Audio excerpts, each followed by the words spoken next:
Good morning. Good morning, my ladies. Good morning, my lords. The ones that are present here and the ones that are joining us on social media. Collins, I understand that here we've got SABC television broadcasting and doing live crossings. We've got Power FM. I see that we have UFM. We also have, as I understand, Tshwane Bulletin. And then we also have people that are present but not quite present that are joining us virtually. We have MoneyWeb, East Coast Radio, Jacaranda FM, Igagasi FM, Eyewitness News, Heart FM, and Daily Maverick. And apparently there are those who didn't pronounce themselves that are also joining us. And I hope that a couple of weeks down the line they're not going to come and try to converse questions on this press conference. The reason that we're here is because the CEO called this press conference and wanted to address members of the media and the people of South Africa about issues that are important. Specifically, there has been a couple of articles that have appeared in the media that have been coordinated, and the CEO felt it was necessary to address these. This is not my platform. I will call upon the CEO of the Road Accident Fund, Collins Letsoalo, to come forward and address this. And while he's coming, he is flanked by his executive team, Sifotle Modiba on his left, Patulu Kwareni on his right, Beniz Potgieter, and Radikwena Pora. Collins, the floor is yours. Thank you.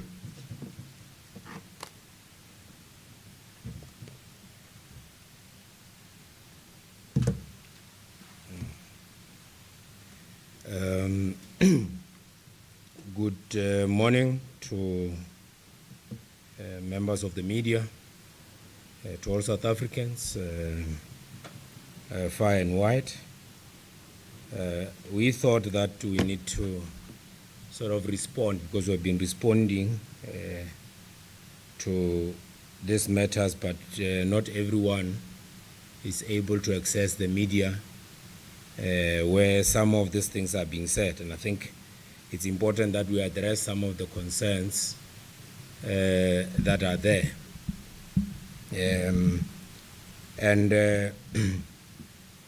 One must hasten to add that we in the RAF have been victims of a consistent media campaign that is manufactured.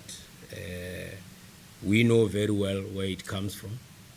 We are very clear. So today we are going to lay it bare. We are going to give you chronicles of what we call a failed capture of the RAF. Because when people fail in trying to capture some of us, what they've decided to do is come and attack. And in the attack, of course, they use a lot of propaganda. We also know that they've got to the extent of appointing people, competitors of Bell Pottinger, to try and drive a narrative about the RAF. We will, in due course, at the right time, disclose who is involved in this. But the characters are there to be known. And of course, they are what we call the faces of this campaign. And of course, the ones behind it. And we will disclose that with more evidence as we go along. Today is a day where we need to respond quite succinctly to Professor Henny Kloppe. We want to respond to an attorney called Gert Nel. We are going to unmask this thing and how it started and how it developed into what it is today, and so that South Africans must know what it is. But as we close, we are going to also deal with aspects of a court order that was released on the 18th of November in the Gauteng Division by Honorable Judge Senyatsi, dealing with one of the characters that we are going to also look at, which is Dr. Edele, who is, I think, related to an organization called SAMLA, which people believe can help solve the problems at the RAF, certainly in respect of settlement of claims and assisting us, certainly in mediation. I must say that we had an engagement where SAMLA came and did what we call a pilot study. With these findings about this case, I now hasten to add that it may well have been premature to actually take this thing on face value, because now we understand that Dr. Edeleng is part of this attack on the RAF. We saw this last year around June, where the legal fraternity wrote to the Minister of Justice, the Minister of Transport, and anyone who was willing to listen about the fact that the RAF is collapsing and all the things that they said in there. That spirited campaign of last year lost ground because we then responded and it never went ahead. Now they have done it again. They are writing again, saying things that are disparaging about the RAF management, the board, and everybody else. But I think what must be clear to South Africans is why the legal fraternity find it difficult to deal with this management. And why the likes of Gert Nel will find ways to try and attack us and have this spirited campaign. Since my appointment as acting CEO in 2019 in September, Gert Nel has made sure that he's a brother to me. So if you see the telegram messages we exchange with each other, and you ask yourself what has changed, it's a very strange phenomenon, and I'm going to explain this in this way. When we started at the RAF, of course, the views of management then were known that we are not going to pursue what we call direct claims. And we are not because we were supporting what Gert Nel thought, but we were saying the current law does not support a direct claim process. Because if you look at Section 19C, when you prosecute a claim, you are not going to find a way in which the RAF must help you prosecute a claim. Because of its delictually based system, it would mean that RAF is simply suing itself, which is not going to help. Because when you do this thing is on the basis of proving your damages. Then we were introduced to LSSA by Gert Nel. He brought people here. He introduced the very same Dr. Edeleng to us. In the process, he introduced a gentleman. He was introduced by a gentleman, by the way, Gert Nel, when I got to know him. The gentleman is the one that you see appearing with him on the podcast, the Mashabela podcast, the one I went to and they wanted to respond. The gentleman is called Ngwakumotalo, and I'm going to explain. I mean, I've known the guy for quite a while. He comes from Limpopo, where I come from, and we have got common accomplices. Now, for a long time immemorial, by the way, these two gentlemen have been trying to get me to go fishing with them. And I've been rejecting that because I thought it was inappropriate. I have refused that for the last 5 years. Part of it being that as the RAF management, we refuse to be captured. We have messages that say keep people on a tight leash and all sorts of manner of things, actually casting aspersions about our investigators in FID, because in earnest, they want us to investigate everyone but themselves. Now, This man called Gerdnel, his law firm, by the way, he used to work here at the Road Accident Fund before he left. He left, I think, in 2001 and went to form a practice. You can imagine how he felt when in 2002, Kathy Satchwell came and said, we think the road accident benefit scheme will help South Africa move forward. A year after he has just formed his practice, coming out of the Road Accident Fund. Having studied the Road Accident Fund inefficiencies and built his law firm on the basis of that. So he does nothing else except rough work. He must actually show you where he does anything else. So what happens when such an organization then rough changes? It's like I said this to the panel that we had, the defense panel in 2019. I said, you see, the Road Accident Fund, when it digitizes, it does not call owners of photocopiers machines and say, we want to digitize and use less paper. We don't expect them to be happy. Equally, when we deal with the issue of this litigation that we need to change, talking to lawyers and saying we are changing it and expecting them to be happy about it would be a fallacy. I think it will be remiss of us and quite stupid from us to think about it that way. So we went on to do this work. They've been trying to influence us, otherwise we have rejected that with the contempt it deserves.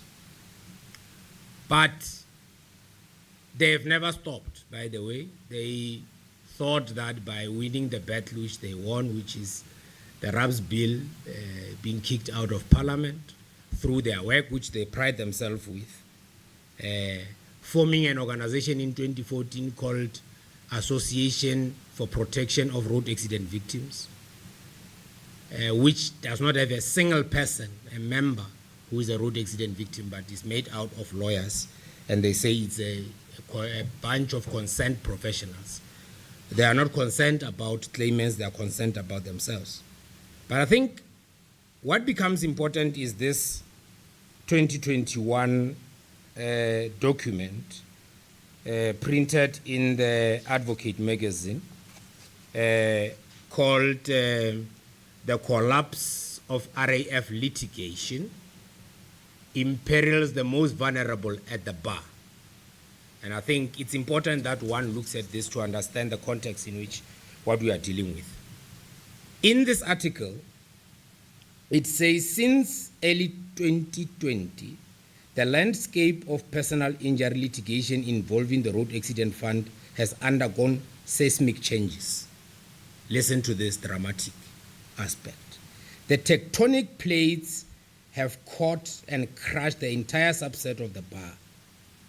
Today, which is April 2021, very little rough work remains for counsel. The advocates suffering most appear to be black, junior members. Many are considering giving up practice. Naturally, this imperils some of the bar's transformation achievements. Now, that tells you a story. But what is significant in that is also the part that says over the past few years, there was a significant decline in the amount of rough work available to counsel at least in Gauteng. As late as 2018 in Johannesburg, there were often more than 100 matters on the roll daily. I want you to put this into perspective, these 100 matters on the court daily. Now, there are very few. So, you look at this, it tells you something was being done by the RAF.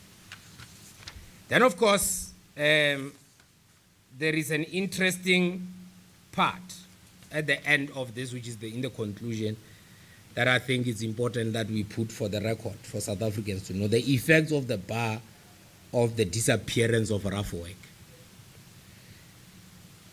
It says, the only significant body of rough work available are matters represented by plaintiffs.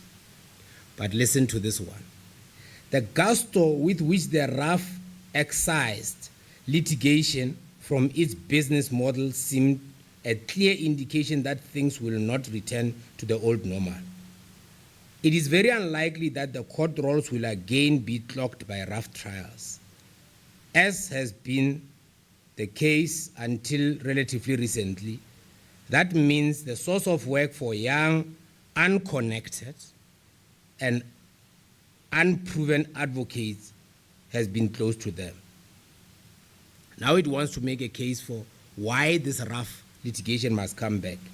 Whatever criticism might be leveled at certain aspects of the previous regime governing rough matters, at least some of it is unjustified.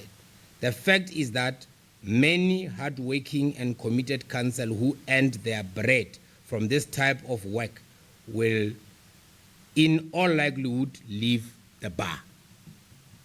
Now, you can understand that here we are being challenged that the road accident fund must not change. And then there is a part that Professor Klopper raises, which is a call for urgent reform. This reform we started in 2019, but if you remember very well, the reform started in 2002. This RAPS issue came in 2002, and if you remember, one of the changes that this very team of so-called experts fought was the Amendment Act of 2008. So they fought it and they even took it to court. LSSA versus the Minister of Transport and others. And I think you see it expressed very well where they were challenging Section 21 and other sections. In what the then Deputy Chief Justice Musanege delivered a judgment in 2010. So they failed there to try and stop this going forward. Now, we sit here worried, and we're worried because these people are given, even by the media, a lot of airtime, and they are never asked questions that they must answer. When you say you need reform, what reform? Because there is the RAF bill that was issued. When we issued the RAF bill, they went to their website as UPRAF and asked people to come and comment. But the comments, we are told there are about 30,000 comments. Those 30,000 comments, majority of them come from lawyers for obvious reasons. And we must disabuse our people of the idea that the RAF work is assisting transformation, because the briefing patterns still remain lily-white. In fact, the top 20 people we pay at the Road Accident Fund remain lily-white law firms. You must go to the list of practitioners under Gertnel. You are going to find that I think there's only one person there that is a previously disadvantaged individual. You are going to battle to find any African for that matter. There's no one. So we deal with these things because we believe very strongly that, and we have said this to the BLA, that at times the previously disadvantaged part of the legal fraternity is being used to fight battles that, in our view, are not their battles. They are other people's battles. And we agree that transformation agenda needs to be firmly on the cards. But we do not believe that this transformation agenda must take away from claimants. We do not believe that that is correct. Now, over the past period of 5 years, Gertnel attorneys have been paid over 2.2 billion from the Road Accident Fund. So you can go and do, if you know the mathematics of it, 2.4 billion, 25% of it will be, let's say, 550. Yeah. So for 2 billion, we know that a quarter of it is 500 million. So that's what this man made for himself, at least. Now, you are not shocked why. Then this man fights this much. He wants to continue. And you can imagine that part of it has been what we have reduced, because if you look at the numbers before then, they were making much more. So this is a man that has made 2.2 billion, at least 500 million, which was going to the pockets of the Hartnell Incorporated.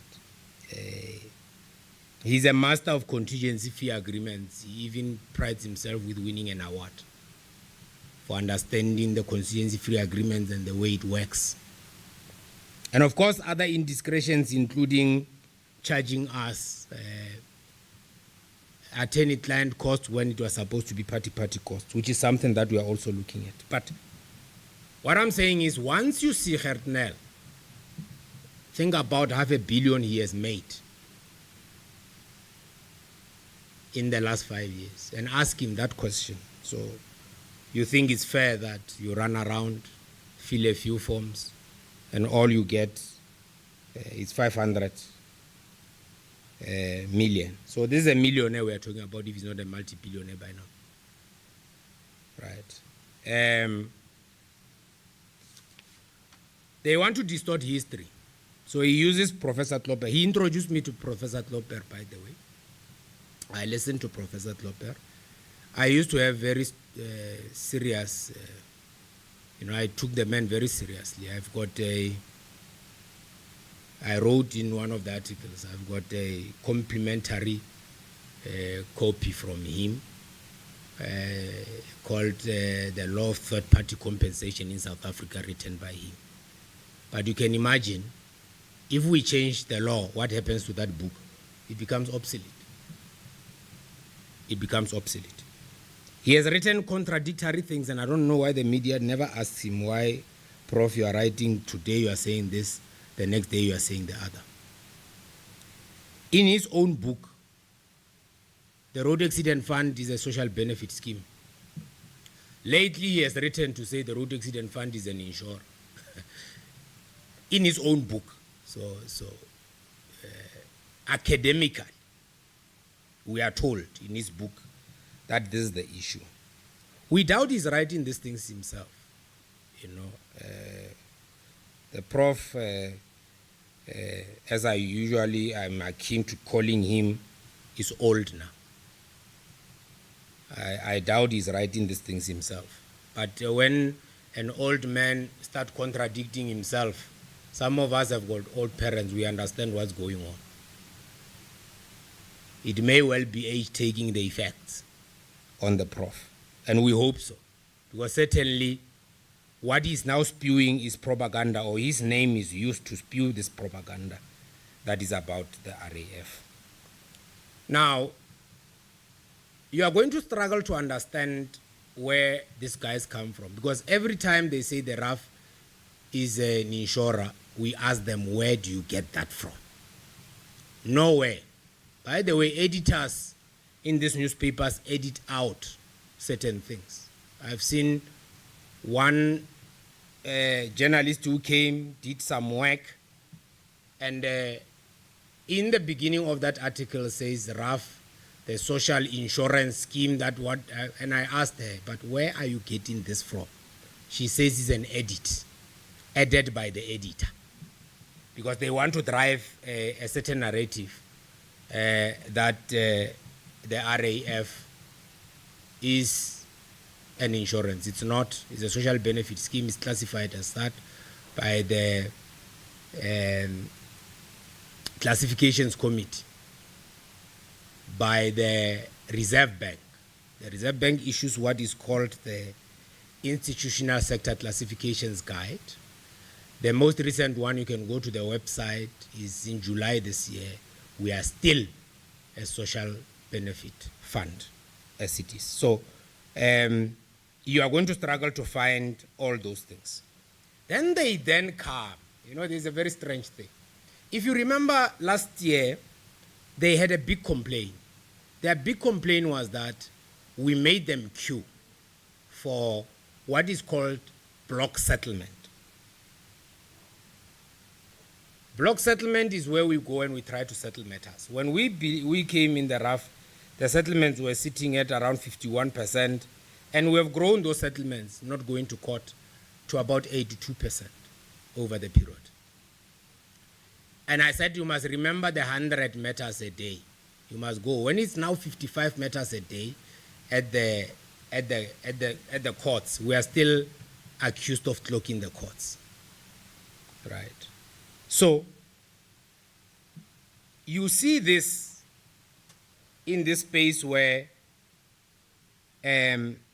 people just tend to say things that are not supported by anything or any evidence.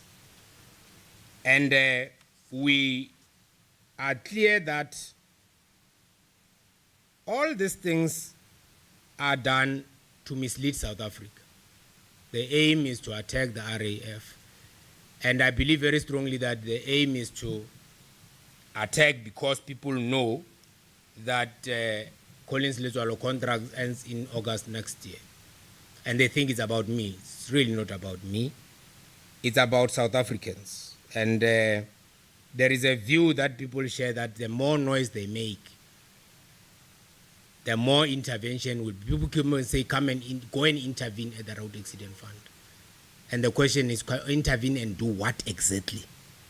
That we are not doing. Because 120 days, we have targeted 120 days, we've got targets of the backlog. But I think what is also important is what Judge Fisher says in her judgment on the 29th of July, 2024, which tells the truth. From the history long and past, and more recently, it is clear that it cannot be in dispute that the current board, as many of its predecessors, inherited a fund that was insolvent. Bertelsmann J. in Ketsekele versus the Road Accident Fund remarked that whomsoever should manage RAF is settled with an inheritors demnosa, a cursed inheritance that would be doomed to failure. Now, we know what has been said by Kathy Satchwell in the Satchwell report of 2002. But also, we know what has happened in the other commissions of inquiry before then, at least 8 of them since the inception. We also know that the RAF collapsed twice, in 1964 and in 1986, in its 8-year history. And people must know that and go and study those events, because history has no blank pages. We are quite clear about that. Now, when people then say, we have got block settlements, and people turn around and say, we need a settlement hub, what is that? It's the same thing. Now, by definition, delict on its own, it's a very long process. I always show people Vodacom versus Makate, and I say, how long did it take? Now, even with this case of advocate, I think it's case number 24906/2021 of Advocate Dan Hattoch, acting on behalf of Nonkululeko Angel Hlongwane and Road Accident Fund versus the Road Accident Fund. It is very clear that this child got injured when the child was 9. And when the conclusion was coming, the child was 17. You can imagine what then happens after this. But I think what becomes important is this, what we get all the time. And I want us to, I'm going to get my guys to give you this thing, the background of this case, because it tells you a story, a strange story of how the RAF is swindled by those that apparently are also trying to help the Department of Health. So we warn them. We warn the Department of Health that this Samla, South African Medical Legal Association, headed by the likes of Dr. Edeleng, on its own, it's a problem. Listen to this. The background: the child was traveling with her mother to Soweto, in Soweto, by taxi bearing the number plate, whatever, when the taxi was involved in a collision on the 7th of June 2017 with a car bearing the registration, whichever. She sustained head injuries and was taken to Chris Hani Baragwanath Hospital, where she was treated and discharged the following day.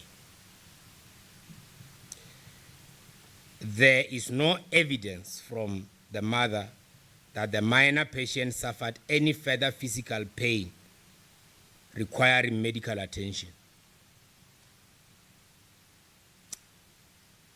This claim was included by the plaintiff, in terms of which he claims almost 10 million for loss of earnings. This child who went to hospital left the next day. Listen to Dr. Edeleng's findings of this child, which were done virtually during COVID. The assessment was done virtually.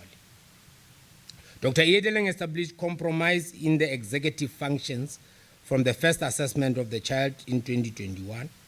He listed in his report that the clinical neurological examination that one noted, serious impairment of the mental function, communication including adenomia, sluggish thought process, progressive mental fatigue, paucity of speech, variable attention,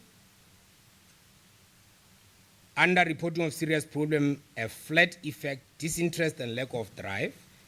He considered that he never deemed it necessary to conduct further physical investigation because the only investigation he did was virtually and only once in 2021. This is someone very senior, a neurosurgeon.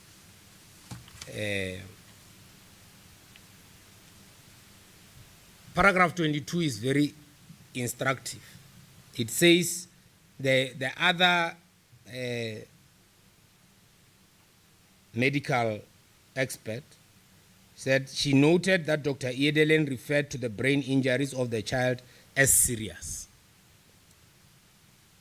with 37% whole body impairment, of which 35% was ascribed to alteration, mental, cognitive, higher integrative functioning, and 2% headaches.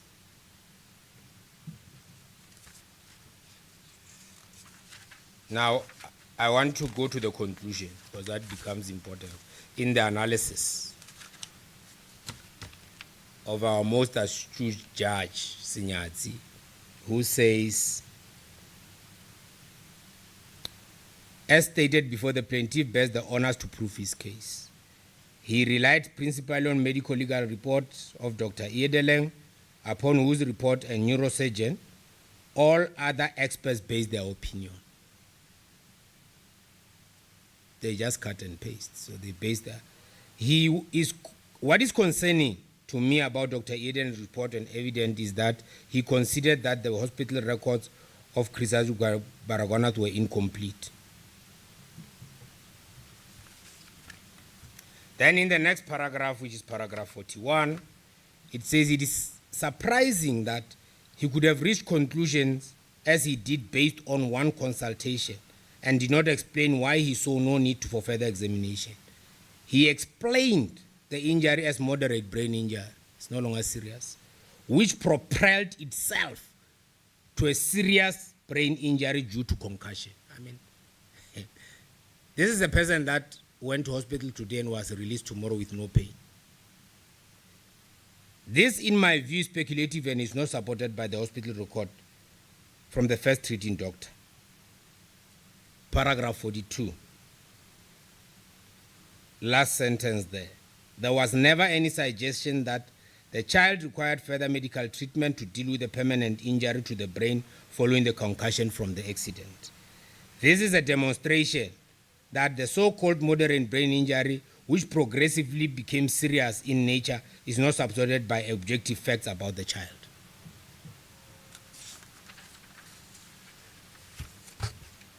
Then the conclusion. The fate of evidence and the medical legal report of all other expert witnesses must, in my view, fail, as they relied on Dr. Edeleng as a neurosurgeon concluded. In conclusion, the plaintiff has failed to prove his claim. But listen to this part. So this person goes there knowingly with a child with no injuries, doing all this work. Order. The claim is dismissed. And listen to this. And each party to pay their own costs. Now, why are we paying our costs for some lost claim? Someone lost a claim, we are paying our own costs. Every time we lose, we pay. When RAF wins a case, then we are told we must pay our own costs. To defend things like this, a meritless case that very clearly did not exist from someone as renowned as Dr. Edeleng. We are taking this to the HPCSA, and we think that it's important that we deal with this matter that way. It can't be. There's nothing ethical here about this thing. We expected that this person must be reported, including all these other practitioners that were here, including the very same law firm, this notorious one called Reinier van Rensburg Incorporated. Because clearly, there's nothing wrong with this child. Clearly, they wanted to swindle 10 million. And I don't know whether this can't be by mistake, by the way. I don't know what fraud is, if this is not fraud.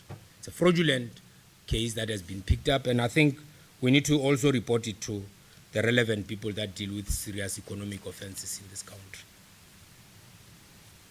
So what are we saying to South Africans is that we are tired of being scapegoated by the legal fraternity for things that we should not be scapegoated for.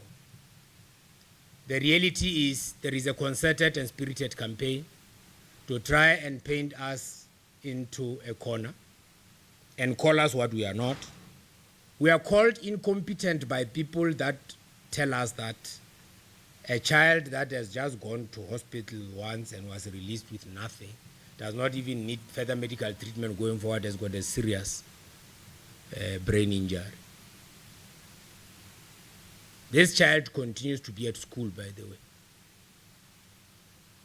Nothing is wrong with this child. And then we have people coming and saying these rough people are incompetent. This was defended by the state attorney. People say the state attorney model is not working. And they're not going to tell you about all these cases that we win. But we call on this thing to say nobody's wrong, that even when we win cases, even meritless cases, we must be forced to pay legal costs. What is this? When we lose against people, we are the ones that are settled with legal costs. Sometimes it's even worse that this happens. Now, this publicity campaign, by the way, includes a certain journalist called Zelda Venter, who is at independent media. We have complained about this journalist. She will print stuff without even asking for a point of view, some as opinions and all sorts of manner of things. But who is Zelda Venter? Zelda Venter was introduced to me by Gertner. If you want someone to run this thing for you, you are doing well. You know, at the time, they thought that we just got rid of the defense panel and that plaintiff work will continue and that we will agree with them. We are not going to agree with them. There is no need for lawyers in the RAF system if we simplify it. They themselves say this thing is complex. They themselves say, no, there is a need to transform. Of course there's a need to transform. Take delict out of this thing. Take delict out of this thing. And also, the state must not be in the business of protecting wrongdoers. We must be taking care of the victims.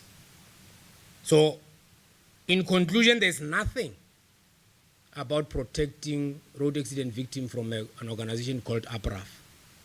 It's just an organization of lawyers. They call themselves an organization of professionals because they've added a few of these medico-legal experts, so to say, who themselves have got no business in assisting South Africans except doing rough work.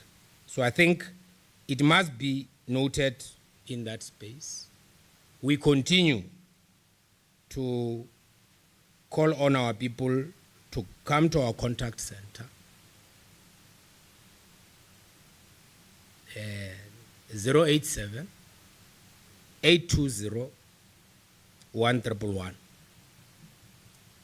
We will help you to get your money from these lawyers that have been paid and have not given you money. But also come to us when they tell you, like what Sprite Incorporated does with its own claimants, where someone is charged 700 and something thousand to institute a claim. And we must never accept that. Our people must suffer like that. So we are here to fight. It's a battle. We are not scared of battles. We will fight for the claimant. We continue to do that. But we are saying everything that you read in this media, you must read it with a pinch of salt. From someone who has made $500 million, part of which he's using to pay some companies to drive a narrative, write articles, put them in the name of Professor Klopper and others that are still coming. We are ready for that. And we are quite clear. If there is one thing we are sure about, is RAF is a better place than we found it. Thank you.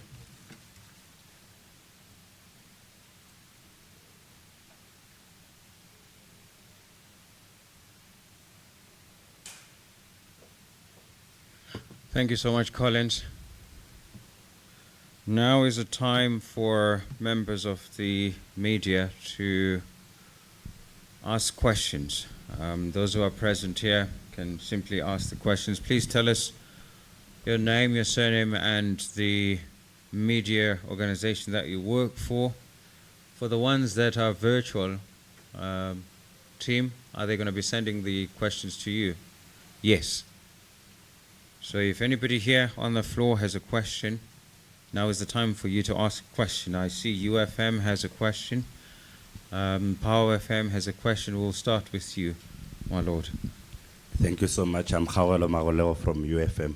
CEO, this issue of cost, is it not perhaps that the court want to ensure that because the law firm and yourselves are bodies that are regarded as affording legal costs, that if such a claim fails, then the court would then order you to pay your own costs, because then if they say everyone should pay their costs, the law firm may pass them on to that child who has failed to get money in the first place, so who may not have it. I'm just asking if whether that is not the rationale behind the court thing. And regarding the NGOs that you referred to, that there was attempts to get you to fishing and so on, just enlighten the public. What is the aim here? To keep REF paying people through lawyers, lawyers benefiting? And you are also saying that they are arguing that the transformation is suffering. Does REF has any obligation legally to, prop up legal careers or legal businesses? As a matter of fact, like in your founding act, do you have such an obligation at all? Yes, CEO, it's Lerato Mota from Power FM News. Since there's been a call, especially for urgent reform of the road accident fund, especially by these characters, are there measures in place to actually ensure that the fund continues to operate more effectively? Team, do we have questions? Not yet. Collins? Yeah, I think. Look, I think there can't be rules for RAF as a litigant and rules for others. I think the Superior Courts Act and all the directives and everything else apply to us like everybody else. We've been complaining about this section 19.5, that in one way or another we are not allowed to use it when our opponents, honorable as they are allowed to use it. For instance, you can defend a matter anytime before judgment is passed. But when it comes to RAF, we are told no, there is a rule, you can do this, you can do that, and then when you do it, they call it abuse of section 19.5. And I think it's wrong. We were once asked to come and answer in court why we continue doing what we are doing when a matter, there was a ruling by a lower court and we appealed and we brought in the leave to appeal, which should, in terms of Rule 18.1, suspend an order. And we're saying, but what are you saying? Are you saying that things must be different when it comes to road accident fund and when it comes to other people, it doesn't? I think it's unfair. This is a meritless case. By the way, in any event, there's a thing called a contingency fee agreement. A contingency fee agreement is by definition on risk. So what we agree is, if I succeed,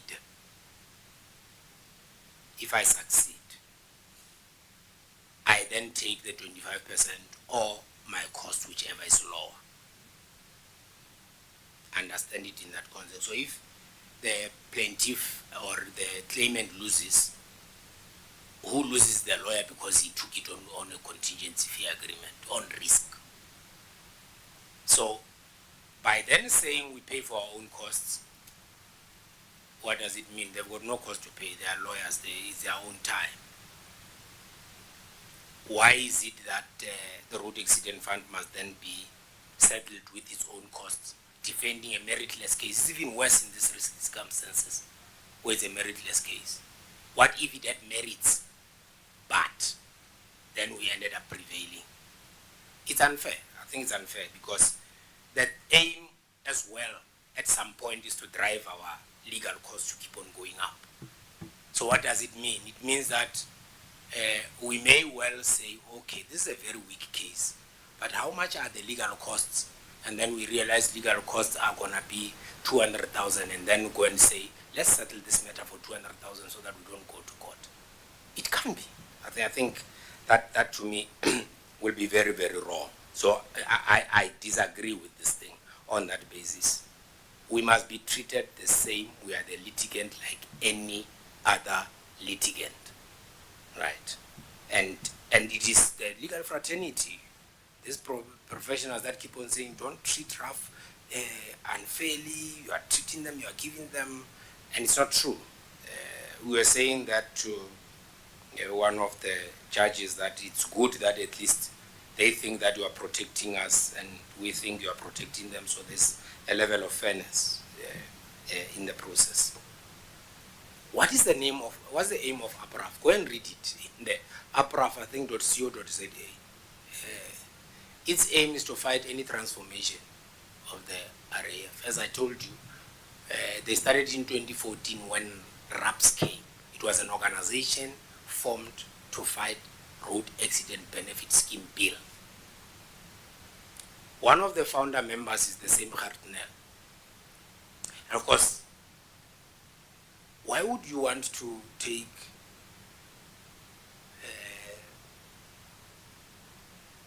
the rough sea of fishing? Why? Unless you want to capture him. I refuse to be captured. In fact, what had happened is that when I was appointed, there was a very big battle between a certain gentleman called Michael Di Broglio and ABRAF. He had just formed another organization meant to fight this transformation of RAF called PIPLA, Personal Injury Professional Lawyers Association or something like that. Because the question was, why form PIPLA when there is ABRAF, and they started fighting amongst themselves. So what then happened is that in this fight, one of the people had said, no, Di Broglio wants to meet with me, and I'm like, no, I don't want to meet with you. There's no need for us to meet. And he says, but you had this house, guys, you hosted this house, guys, in your house. And I'm like, oh, okay. I don't know these people. I've never hosted them in my house. So they use this thing of proximity to some of us to say, well, I'm more closer to the guy and all that. I'm not close to them in any event. Even if we were, I don't get controlled by those things. So I'm not going to sit here and I'm saying this, I will never come fishing with you, Brother Gertner. I won't. Whether it's Dalstrom or anywhere, I'm not coming. And if that is the reason why we are being attacked, let us be attacked even more. I'm not going to do that. Because we can't be in the state and be captured like that. So we refuse to be captured by them, and they know who they wined and dined to kill raps. It won't be us. We'll never agree to that.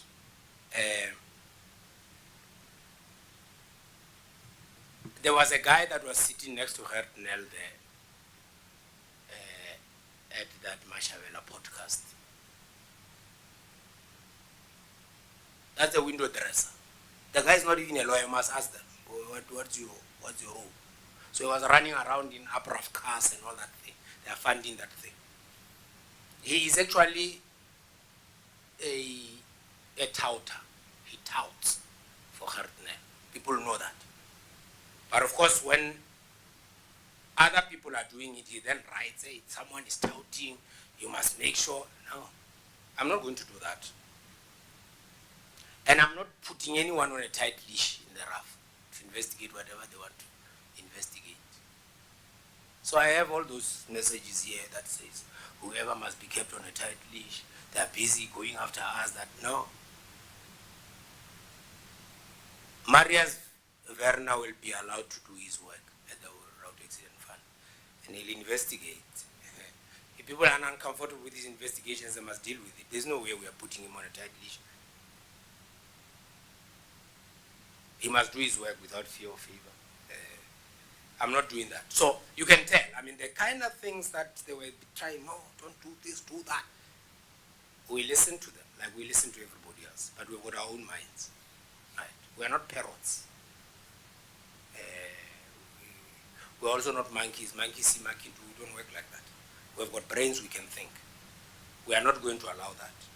We are not captured by anyone, and we refuse to be captured. And if we don't want to be captured, that does not then translate into this.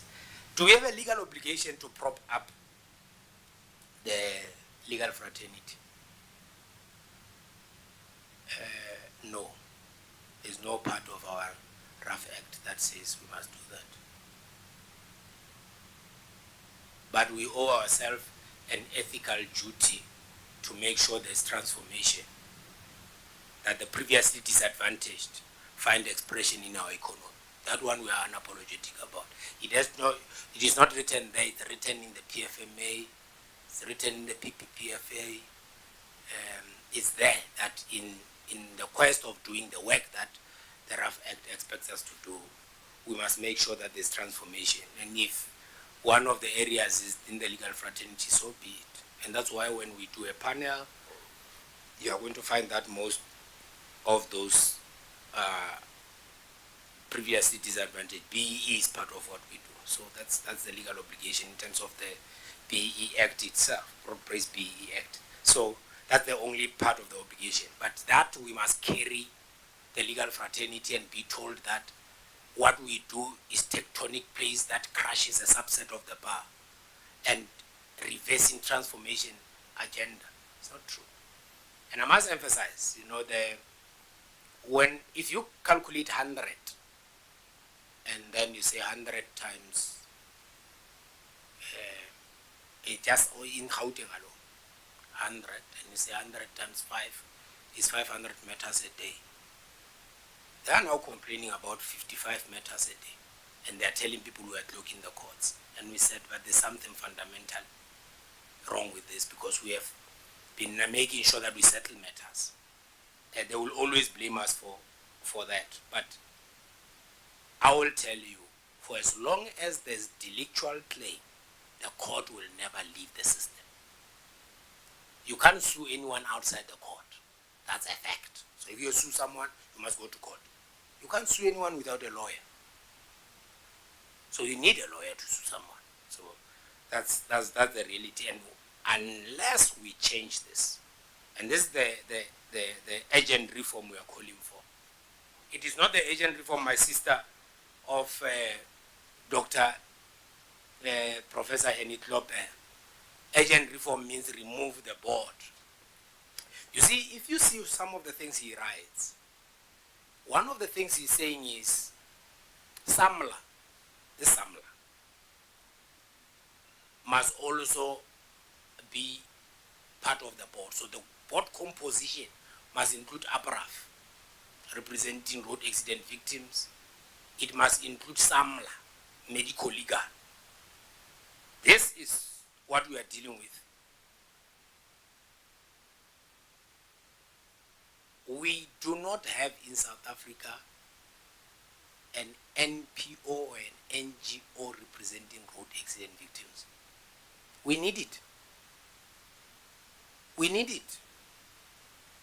We need that organization so it can come and hold all of us to account, by the way, including the road accident fund. We need it. Because for as long as there is that vacuum, these lawyers are going to claim they are representing road accident victims while they are making, so this guy is making what? At least 100 million every year from the road accident fund. At least. That is if he's paying other people party costs. If he's not, he's even more richer than that. That's only one law firm, by the way. The biggest here that we give money to is called DiBrolio. The owner of DiBrolio does not even live in South Africa. So we say this is we say we don't want, our system says no, as we go along, we must not get foreigners in this space because the same happens everywhere else in the world. Professor Klopper says he's xenophobic. Why don't you accuse the UK of xenophobia? You arrive there, they tell you, I went there. In the airport, you are not allowed to claim social benefits in this country. You must sign an agreement that you can't claim social benefits. And you must come here with your own insurance. Then when we say that that's xenophobia, what is xenophobic? The UK is xenophobic. So if everyone else is xenophobic, we agree to be.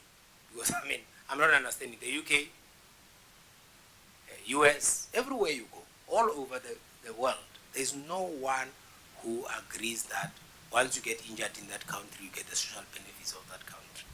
And that you are even, you know, there are people, there's a boss of mine who once got injured in Switzerland playing soccer. So they were going for this conference, and then at the beginning they had this soccer match. He gets injured, he breaks his leg. That night, he was shipped out to South Africa. So they fixed him enough, stabilized him, put him on a plane, back home. He was here. We had to come here, we had to visit him at Mediclinic. That's how all the other countries are working. And we must do things we can afford. We are just saying it's not affordable so for us. And I think there's nothing wrong with that, and that's our thing. And we know for a fact that they are doing this because illegal immigrants are going to them to claim. Once we settle the claim, they don't give them the money. And where would the illegal immigrant go? To the police station to report that that guy who helped me illegally is now taking the money I got illegal. It's never going to happen. So they take that money. So you must add this 100 million and add the other illegal immigrants they have not paid, but they've claimed for.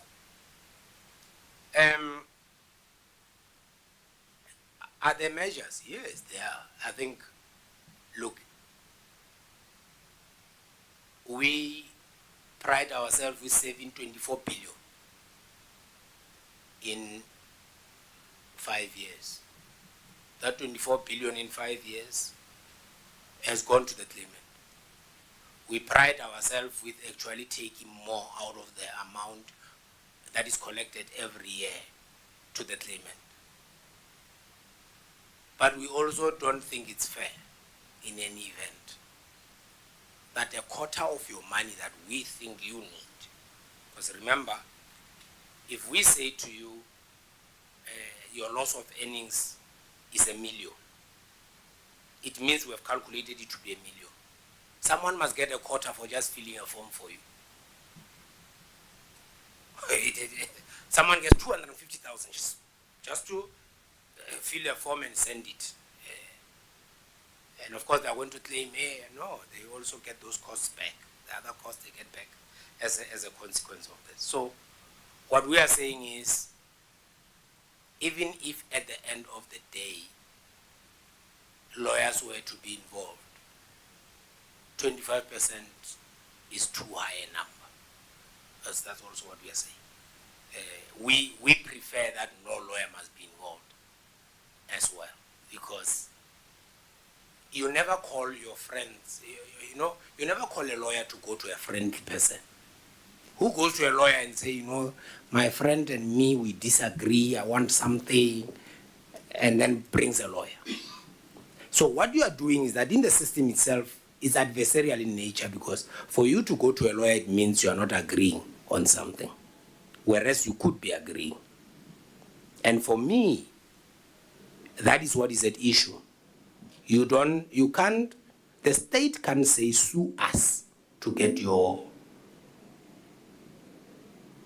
social benefits, because then it will apply to SASSA, to apply to anyone who wants social benefits. And we think it's not right.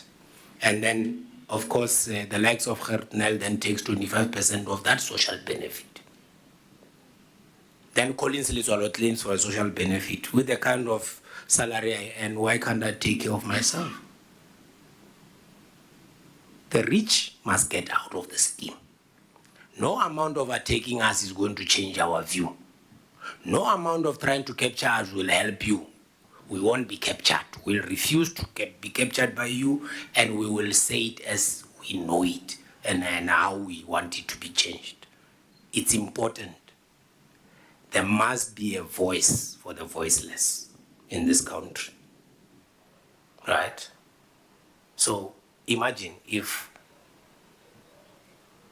we got to a point where 10 million was actually paid of this fraudulent thing.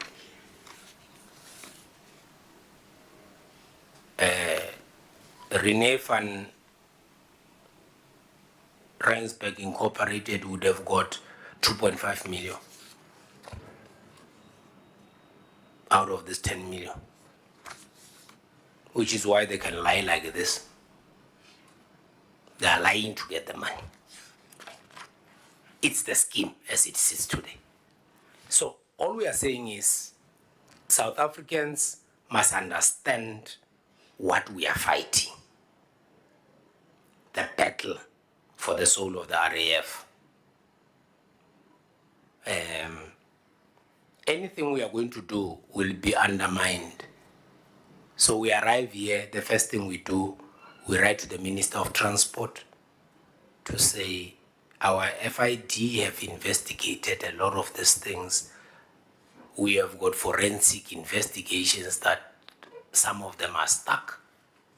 And we say, we think you should write to the president to sign a proclamation to investigate matters at the RAF. It is the board that does that. We say to the board, do that. We recommend they do that. The SIU comes. And of course, now suddenly when the findings come, people want to behave like RAF is investigated because no, we asked for that investigation. We are working with SIU. We are very happy to work with them. In fact, to the extent that in instances they would ask for things that are not part of the proclamation and we'll just say give them because we've got nothing to hide. But when they turn it around, they make it seem like the SIU is here because we came here. We asked for the SIU to be here and we are happy the SIU is here. They must worry about the SIU being here. We are not worried. That's the first part. Then you get a part where we say we disagree with the AG only on one matter. And they're saying, no, they disagree with the AG on all other matters. But I agree we've got an annual report. It has got a audit report from the AG. It tells you what we disagree on. You are going to get all these things from these guys because they want to paint a picture. So they've just recently wrote to the minister again. Oh, there's something wrong at the RAF. It's written by LSSA.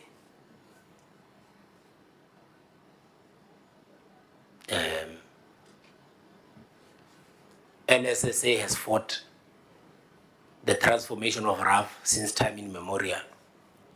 As I'm telling you, they fought the 2008 amendments all the way to the Constitutional Court. Why do you think lawyers are interested in the changes at the RAF? And why do they want to still stay here when we say we don't want to? There must be something that they are interested in that benefits them. It can't be about the claimants because victims are everywhere. There are people that are shot. There are also victims. There are a lot of people.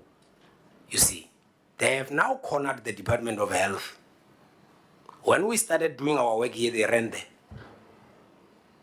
And now they are coming in various modes. Oh, they are sending Samla.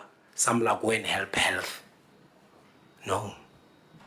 All those agreements are going to be agreeing to things that they must not agree to.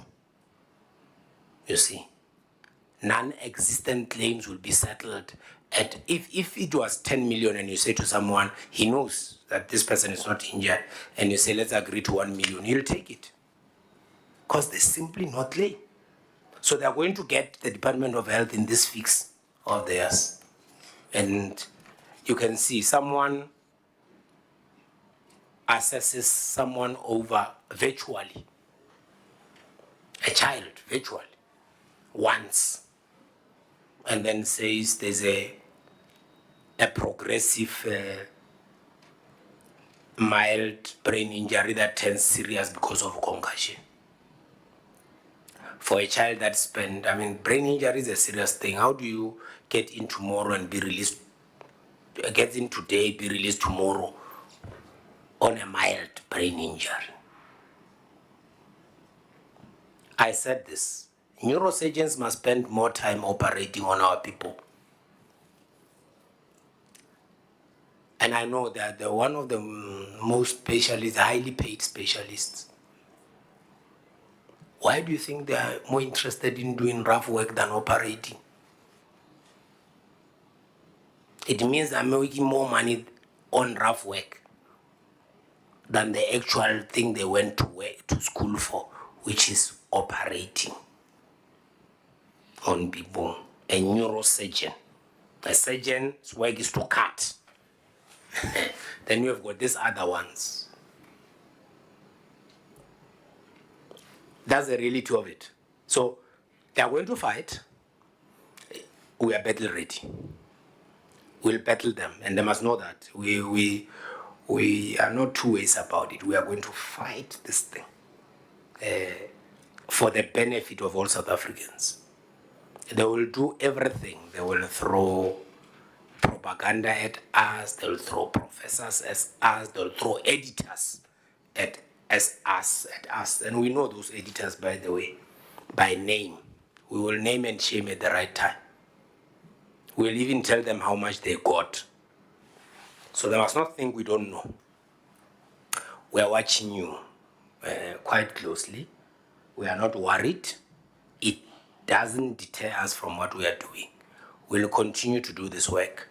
And this espionage, backing our phones, getting people to follow us around, nothing new really. The time will come. And when the time comes, we will disclose who you are. We will disclose all the information we have. As I told you, I'm not saying things that are not here. I've got, that's the only social media I'm on. I've got a Telegram account where some of these people do this. So one of them, by the way, tried to capture us through giving us a CV of a person who was supposedly supposed to be our, he says, this is my cousin who's interested in being a board secretary. And I said, don't write me things like that. Don't ever write me something like that. Do you have someone for the position, or my cousin can come? We don't work like that at the Road Accident Fund. Because you can imagine, if this person could have captured where our information sits. So they wanted to sit in, have that position, leak information from there. We're not stupid. So we refused to be captured. So they tried everything. Then they tried to get us people to get inside. Because they have people inside, by the way, we know them. Some of them were union representatives, shop stewards. We know that. So we work, we understand what we are doing. We have got our own people as well that listen, and they tell us that, oh, that one was saying this and all that. So we are fine with it. Maybe let me close this by giving you a numbers. No?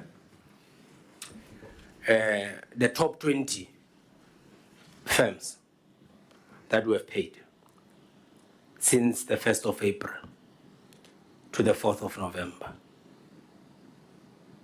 Tibrolio Incorporated, 418.2 million. Adendorf Incorporated, 256.8 million. VZLR Incorporated, 330.6 million. Franz Kitte Posa Incorporated, 220.2 million. Hertnel Incorporated, 206.7 million. Ellas Attorneys Incorporated, 202.3 million. Van Niekerk Attorneys, 183 million. Gelden Hayes Malachi Incorporated, 173.8 million. Makudo Erasmus Davidson Incorporated, 158.4 million. Savage Joste Adams and Adams Incorporated, 148 million. Avon Marans Incorporated, 140 million. Choini SJ Attorneys, 112.4 million. Compare this with Dibrolio at 418. So Sinchi Attorneys, 110.8 million. Adams and Adams, 147 million. Naidu and Associate, 94.7 million. The Freeze Shields Chait Incorporated, trading at DSC, 93.1 million.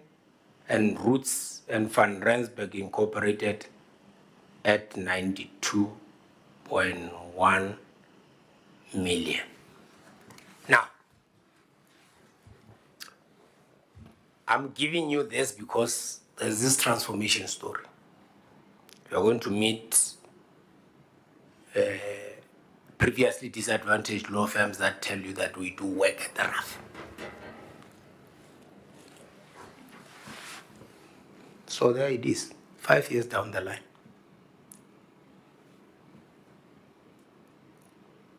So it's not true that the rough's work is anti-transformation. The previously disadvantaged has never been in the forefront of the rough work, which is why it's telling you why it's not been dismantled. That's why people want to keep it as it is. The only thing they talk about when they talk about agent reform is the removal of the board and the CEO and the executives. That's the agent reform they talk about. Nothing else. Why? They want to keep the status quo. I shall not happen. Are we going to be removed? If we are, it's fine. But people will know for what. Because the reality is there. This is about the battle for the soul of the land. It's about these millions. I tell people that the difficulty with RAF that people don't understand is before SAA and Transnet joined the stable of Department of Transport, we were the biggest entity by turnover, 48 billion. But unlike Sandral, I think Sandral is about 33 billion and others, is that there you build roads. Here we deal with cash. We get it, we dispense it. And everyone wants a portion of that cash in one way or another. So doctors are here, actuaries are here, lawyers are here. All these people are seasoned professionals that people think are ethical. This system was also built on the basis that all these professionals are inherently ethical. But we have just got it from this. Just on this one alone, it tells you. And we can go on and on and on about the people we find. No one ever asked APRAF. So when the likes of Sprayed do what they do to the claimants, where are you? Or who are you protecting? You are protecting road accident victims against who? Because majority of the wrongs that are done on road accident victims are done by lawyers. Who else? But not a chat. We are not going to find a case one where APRAF went and stood and fought for a road accident victim against the lawyer, because it's lawyers trying to fight amongst them for themselves. The less said about the LPC, the better. We still raise this concern about the LPC. We still say they hate it when I say they are a gentlemen's and ladies' club, protecting each other. But self-regulation has never worked anyway. So that's the issue, and it has always been like that. And we are calling for the reform of the LPC to include other people that are not lawyers in there, so that there is balance. Because we can't have that. We can't have lawyers taking care. And majority of the people, by the way, that sit there do rough work. And that for us is a concern. It's a real concern. So I hope, I don't know, Mac, if there's any. We have a question from Tim Coyne from Daily Maverick, but he's conversing an issue that we're not talking about today, so the CEO can decide, Collins, we can decide whether to answer these or not, and I'll read them to you.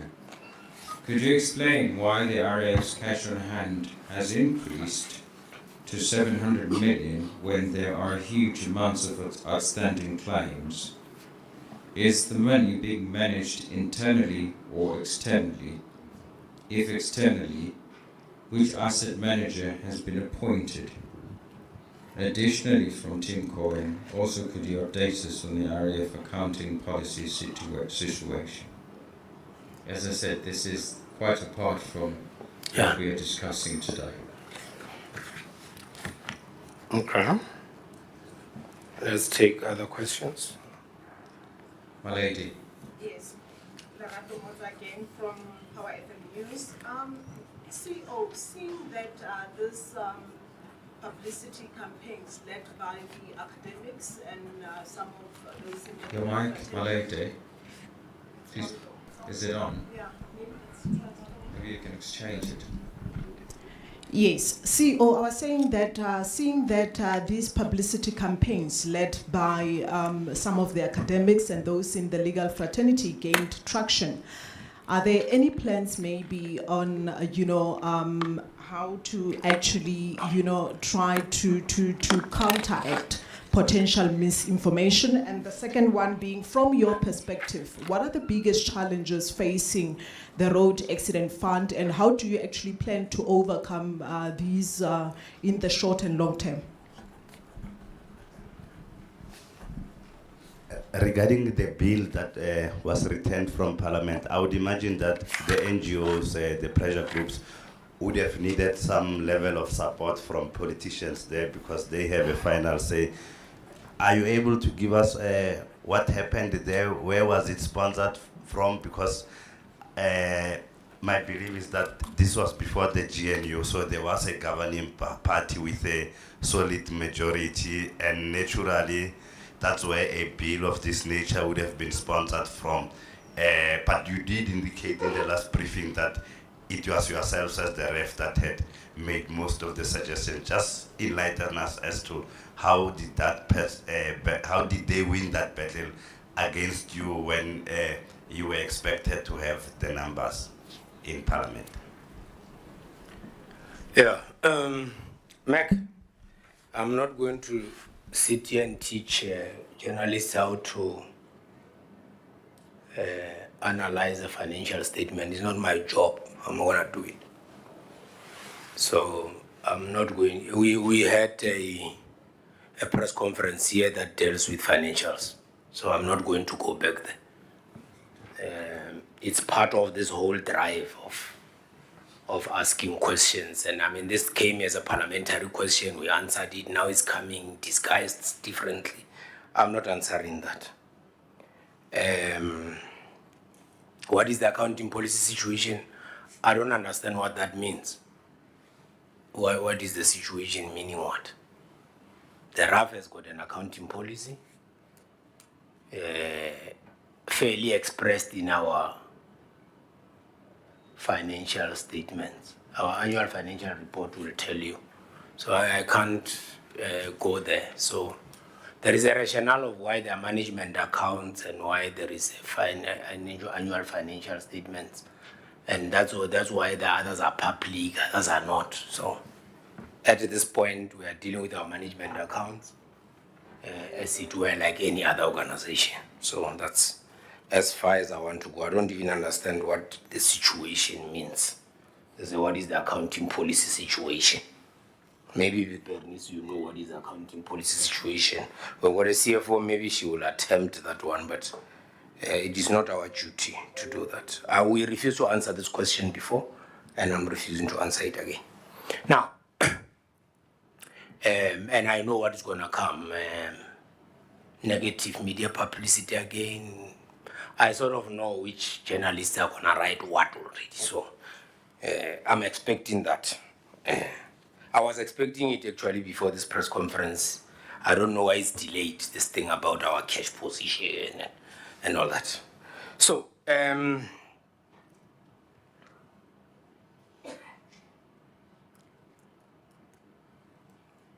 Lerato says, look, South Africans must learn to decipher. I mean, we can't, I mean, misinformation is always going to be there.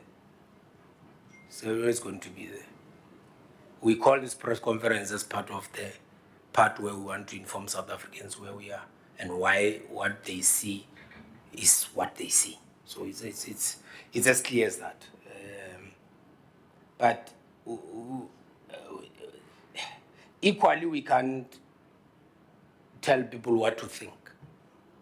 They must decipher this for themselves. All I'm saying to you is that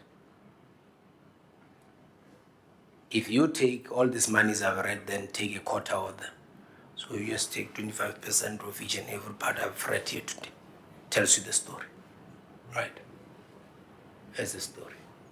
I saw even some other one where, so we have this one of the cash, the accounting policy and all that. Then there's one that wants to suggest that I'm overpaid. So they go into the financials. For all these years we've been issuing financials. And they go and look at my salary and they say, well, you got this, you got a bonus of this much. Does the rough thing is the right amount to pay? You can see when people get desperate what they do. Suddenly, when you get into an organization, you apply. Then they say market-related salary. You then negotiate, you get your market-related salary, you sit with it, you get paid what you agreed. And then if you perform, then the performance bonus is paid that way. Then suddenly it's an issue. It's an issue. I led a team that saved this organization 24 billion in 4 years, I think. And people are asking this kind of questions. It's something that where I sit, I will never agree with. And to be harassed by journalists asking me strange questions, I'll never accept that. What is the biggest challenge for the RAF? The biggest challenge for the RAF is the RAF Act as it sits today, and which is why these ones don't want it to change. At all material level, if we don't change this thing, if we don't change this, the RAF is going to collapse. We can't carry it anymore. Efficiencies can only get you this far. If the problem is systemic, as it is through this piece of legislation, they themselves say this is complex. They created it to be complex like that, so that they can be the ones that are trying to say, no, we'll solve it. They're not solving anything. We know if you're injured, if you're not. We know if we had a defined benefit scheme, we'll know if you have got a below the knee amputation, this is how much it's going to be. You don't need to go and prove that. You just prove you were in an accident and that's it. I would not get more money than my helper because my loss of earnings are higher than that of my helper. But we are both victims the same way. Now, how can that be equitable? That's what we are saying. So those ones that want to continue to get more will always want to keep that. And let's be fair, in this country, who earns the lowest? We know who it is. Those people are the ones that get the lowest amount from RAF. So if you look at the average, you're going to find people, yeah, so that's what it is. And of course, my child and the child of the helper, my child will always get more because it's based on the earnings of the father. It's very unfair. How did this get, you want me to fight with you? I'm not going to do that one. I'm not biting. How did it fail? I think you must ask Parliament. You must go and ask the ones that were in the Portfolio Committee of Transport. And the ones that were in Parliament, I can't proffer a reason why it failed. All I'm saying is that it failed. But UPRAF prides itself with killing it. So you must go and also ask them, Cardinal, how did you achieve this thing? We lobbied. How? You lobby for something that brings the demise. You lobby to keep a complication. You lobby to keep the status quo when the organization is collapsing can't be correct. So for me, that's where we are. We are there. That's why we recommended a new bill, and we said let's take it from the rough amendment bill that was gazetted in 2023, because we don't know what happened. The ones that tried to get it passed, but it did not, it failed. So we are back here and expect this, that when this one comes, they will also take it to court. The LSSA will lead the charge with the fire from Gertnel and them and Abraf. You're just going to get that. But we know why. It's not as if South Africans are not stupid. They know why. They know lawyers have made money out of RAF. They still want to continue to make money like that. So that's as far as I want to go when the issue of RAPs and why it failed are in the space. Ask the people that were there. If you think it's parliamentarians, ask them if you. But I'm telling you that APRAF prides itself with doing that work to make sure it fails. And they say we have successfully done it. Yes. We do not have any further questions, so Okay. I suppose we'll close. Ladies and gentlemen, thank you for coming.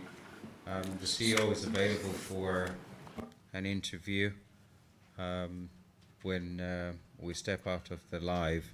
For those who've joined us live, thank you very much. We would like to thank all of you, Newsroom Africa, Build, the others that we mentioned. I'm just mentioning the ones that we haven't mentioned before.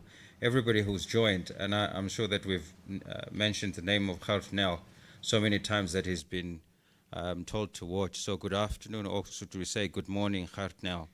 I'm sure he's watching as well. Thank you very much, and goodbye.